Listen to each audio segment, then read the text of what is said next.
আওয়ামী লীগ সরকার আমলের প্রভাবশালী ১৪ নেতা ও আমলাকে আজ হাজির করা হবে আন্তর্জাতিক অপরাধ ট্রাইব্যুনালে। বিভিন্ন মামলায় গ্রেফতার এই আসামিরা বর্তমানে কারাগারে আছেন।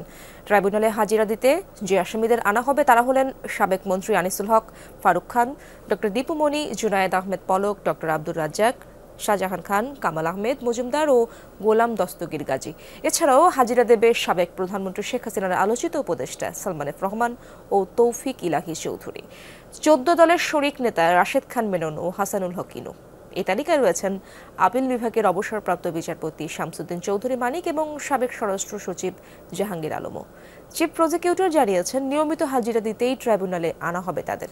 এজলাসে থাকতে পারবেন আসামিদের আইনজীবী ও পরিবারের সদস্যরা। গত ১৭ অক্টোবর আন্তর্জাতিক অপরাধ ট্রাইব্যুনালের চেয়ারম্যান বিচারপতি মোহাম্মদ গোলাম মর্তুজা মজুমদারের নেতৃত্বে ৩ সদস্যের বিচারিক প্যানেল তাদের হাজির করার আদেশ দিয়েছেন। দর্শক, এই বিষয়ে আরো জানবো। ট্রাইব্যুনাল থেকে যোগ দিয়েছেন আমার সহকর্মী মহিউদ্দিন মধু। সরাসরি যেতে চাই তার কাছে। মধু, কখন ট্রাইব্যুনালে আনা হতে পারে প্রভাবশালী এই আসামিদের যাদের কথা বলছিলাম আমরা একটু আগে? আজকের বিচারিক কার্যক্রমে কি কি থাকছে সে ব্যাপারে আমাদেরকে জানাবেন। স্যান্ডেলিনা সো, রূপচর্চায় আভিজাত্য।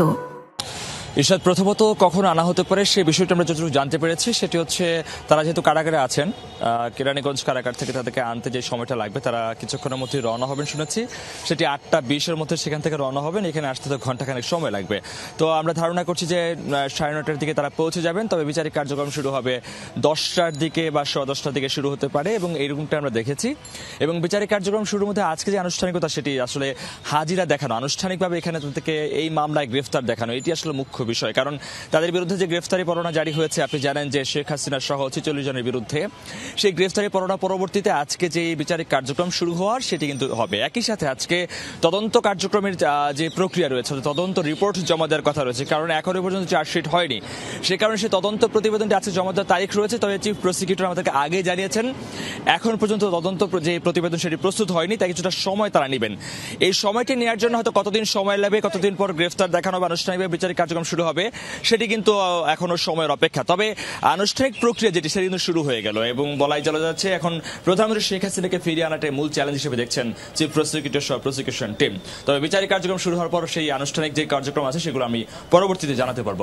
পরবর্তীতে জানবো আপনার কাছ থেকে। ধন্যবাদ আপনাকে মধু।